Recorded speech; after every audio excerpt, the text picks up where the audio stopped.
Assalamualaikum warahmatullahi wabarakatuh. Berjumpa kembali dengan Agung Channel di sini. Di video kali ini kita akan membahas di balik cerita mengapa barang jualannya biasa saja.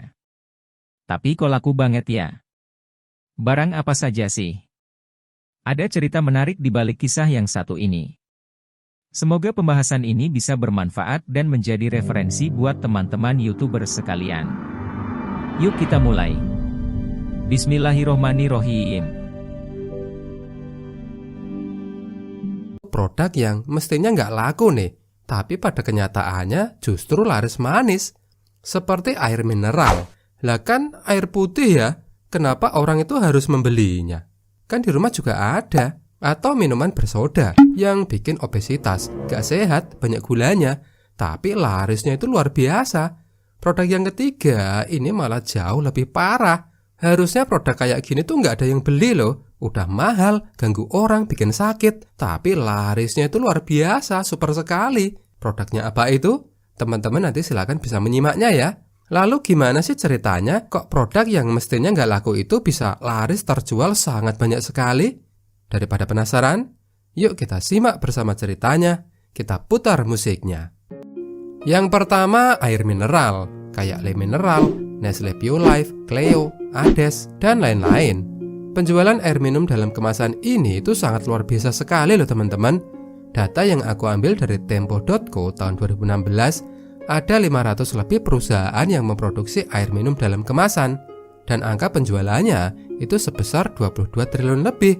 Sementara untuk angka konsumsinya untuk orang Indonesia sendiri itu mencapai 91 liter lebih. Berdasarkan data dari beritagar.id, dari survei sosial ekonomi nasional 12 tahun terakhir, terjadi peningkatan drastis pengguna air minum kemasan. Bila pada tahun 2005 jumlahnya hanya 4,1% dari total keseluruhan konsumsi rumah tangga di Indonesia, tahun lalu itu meningkat menjadi 42,8%. Padahal ini air putih loh, yang di rumah juga ada. Dulu waktu aku masih SD, waktu pertama kali lihat, aku tuh heran, kenapa ada orang kok jual air putih? Lagian begini ya, sebuah barang itu dijual karena untuk bisa mendapatkan barang itu ada kendalanya, ada hambatannya. Seperti contoh mie instan, kenapa kok ada produk itu? Karena untuk bikin mie sendiri itu susah, butuh waktu, butuh proses, butuh alat, butuh keahlian. Makanya ada yang jual mie instan yang mudah dibuat. Ada permasalahan yang kemudian dijawab dengan hadirnya produk. Tapi kalau air putih, apa coba susahnya? Di rumah banyak, tinggal ambil di sumur kan? Ngerebus juga nggak susah. Mengapa bisa begitu? Mengapa kok air putih itu bisa banyak terjual? Ada beberapa hal yang menyebabkan kenapa sih orang memilih air minum dalam kemasan daripada masak sendiri. Praktis lah, lebih sehat lah, promosi, iklan, jaringan distribusi, dan alasan-alasan umum lainnya lah ya. Tapi selain itu, ada dua alasan lain nih yang menurutku menarik. Yaitu yang pertama, karena kita hidup di zaman yang berbeda dengan zaman dahulu, sehingga standar kesehatannya itu juga berbeda. Kata kuncinya, standar kesehatan. Dulu orang minum air putih hasil ngerebus di rumah, ya baik-baik aja. Nggak ada kan minum air putih dari kendi terus mules, perutnya sakit, pingsan, besoknya meninggal. Nggak ada kan? Ditambah komunikasi pemasaran dari produsen air minum dalam kemasan yang berhasil menyadarkan orang-orang tentang standar kesehatan yang harusnya lebih tinggi itu. Anda itu kurang sehat, Anda harus konsumsi air minum dalam kemasan. Penjelasan tentang zaman dengan standar kesehatan yang tinggi itu kalau aku jelaskan dengan contoh sebuah produk ya. Dulu TV tabung 21 inch adalah TV yang sangat mewah sekali. TV paling gede, paling bagus lah.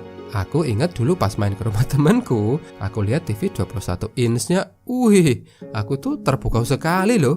Aku tuh sampai berdoa, ya Allah semoga aku bisa punya TV 21 inch juga.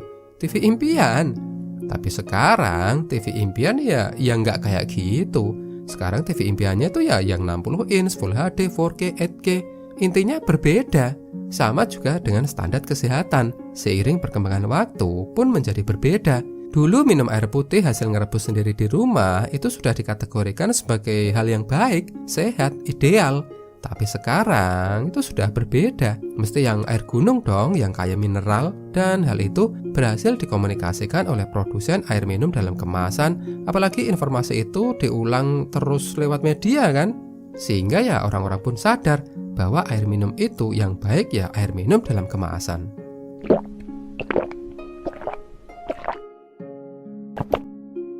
Yang kedua, produk yang seharusnya nggak laku tapi ternyata sangat laris sekali adalah minuman soda. Kayak Coca-Cola, Pepsi, Fanta, Sprite, yang seperti itu ya. Nah, menariknya, kalau air minum dalam kemasan tadi mengalami peningkatan dari tahun ke tahun, minuman soda ini justru mengalami penurunan. Data dari Makro Trend tahun 2021 menunjukkan jumlah pendapatan tahunan Coca-Cola antara tahun 2011 hingga 2020 itu mengalami penurunan. Tahun 2019 oke lah mereka mengalami efek bola bekel ya. Penjualan mereka yang menurun akhirnya mengalami kenaikan. Tapi setahun kemudian ya turun lagi. Tapi ya itu bisa dibilang gara-gara efek pandemi ya. Dan faktanya memang seperti itu.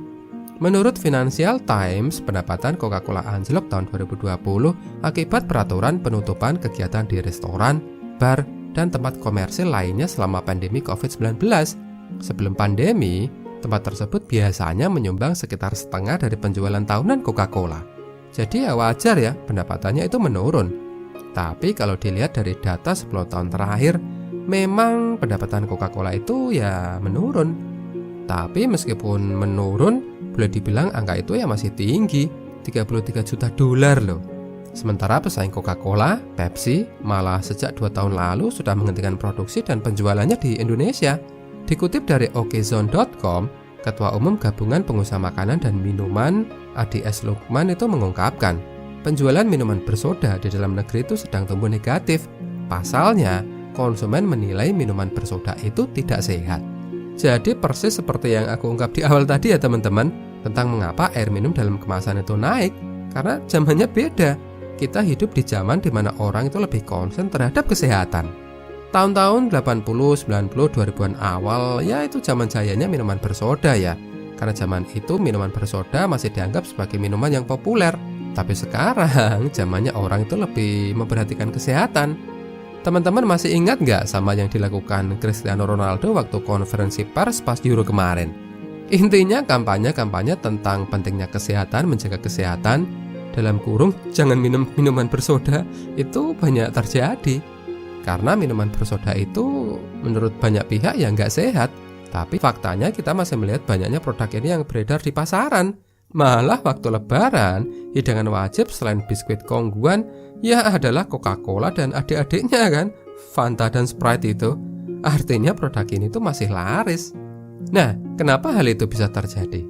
Yang pertama karena iklan. Rasanya nggak ada ya orang yang nggak tahu produk minuman bersoda ini. Coca-Cola, Pepsi, Fanta, Sprite tiap hari ada iklannya. Beberapa fungsi iklan itu kan memang membentuk persepsi dan sebagai pengingat. Jadi seolah-olah kita itu selalu diingatkan terus, ini loh, bahwa masih ada produk yang seperti ini. Dan ayo konsumsi, ayo konsumsi. Lewat iklan orang-orang itu dirangsang untuk membeli produk minuman bersoda. Yang kedua distribusinya. Wah lah ini, kayaknya kita nggak mungkin deh ya nggak ketemu sama produk minuman bersoda ini. Di warteg ada, di warung Padang ada, KFC apalagi. Kita malah kayak nggak bisa ya kalau nggak minum minuman ini di KFC. Karena ada paketnya ya kan. Kita seolah-olah dalam tanda petik itu dipaksa untuk membelinya. McD tentu juga ada. Dan sama juga kan kayak KFC ada paketnya. Pokoknya minuman ini tuh dijual di mana-mana. Di Indomaret itu sampai dia punya kulkas sendiri kan. Menunjukkan kalau jaringan distribusinya yang benar-benar kuat sekali. Yang ketiga kemasannya dan warnanya yang menarik. Imut-imut gimana gitu kan. Warnanya juga menarik, bagus. Jadi ya wajar lah orang tertarik buat membeli produk ini.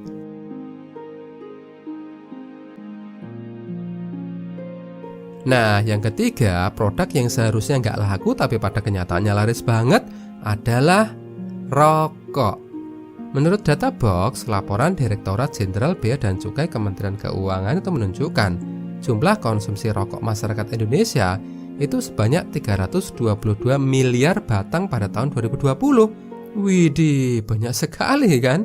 Jadi kalau dilihat dari data, konsumsi rokok memang mengalami angka yang menurun sejak tahun 2015 ya. Kecuali tahun 2019. Tapi ya tetap aja 322 miliar batang di tahun 2020 itu adalah jumlah yang sangat fantastis. Padahal kalau dilihat dari efeknya, rokok itu kan tidak sehat. Data dari Kementerian Kesehatan Republik Indonesia itu menerangkan efek buruk merokok itu bisa seperti kerontokan rambut, gangguan mata, hilang pendengaran, penyakit paru-paru, kemandulan dan impotensi, dan masih banyak lagi yang lainnya. Rokok itu juga memiliki harga yang tidak murah. Tahun depan karena harga cukainya yang lagi-lagi naik, harga perbungkusnya itu bisa mencapai Rp40.000 loh. Artinya produk rokok itu tidak murah. Iklan untuk rokok itu juga tidak bisa ditayangkan secara terang-terangan kan? Belum lagi di sejumlah tempat itu melarang orang untuk bebas merokok. Artinya kalau dilihat dari berbagai sisi, produk rokok itu di atas kertas susah untuk terjual. Harganya mahal, selalu ada kampanye tentang kesehatan, tidak boleh dijual ke semua kalangan, kena stigma buruk, iklan tidak boleh menampilkan kegiatan merokok, banyak sekali hambatannya. Tapi menariknya, penjualan rokok itu ya tetap banyak. Menurun sih, tapi miliaran batang itu kan jumlah yang tidak sedikit ya. Yang kedua, harganya yang masih terjangkau.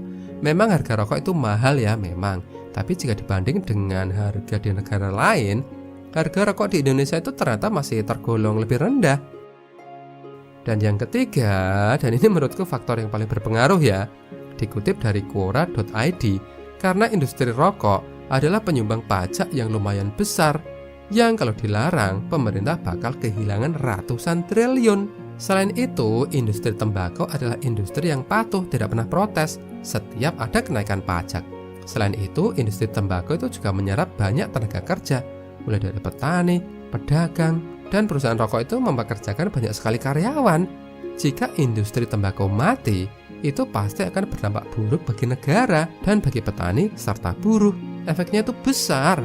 Nah, alasan lain kok rokok itu laris karena pembelinya itu die-hard fans, pendukung fanatik.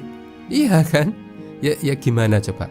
Padahal sudah ditakut-takuti sama resiko kematian, resiko penyakit, mahal, ya masih aja dibeli kan rokoknya itu. Bahkan ini banyak terjadi ya di masyarakat kita. Ada orang sudah tua, sakit-sakitan, batuk-batuk, disuruh berhenti merokok, ya susah, tetap aja ngerokok. Atau ada orang yang gajinya pas-pasan, padahal punya anak kecil, tapi tetap aja ngerokok. Disuruh berhenti nih, Pak, anak kita itu loh Pak, butuh susu loh. Ya tetap aja nggak mau, tetap aja ngerokok. Coba, mana ada coba pembeli seperti itu di produk lain.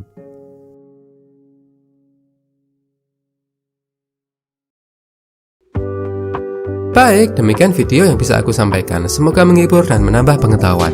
Klik like jika kalian suka, dan sampai jumpa di videoku selanjutnya ya, teman-teman. Terima kasih.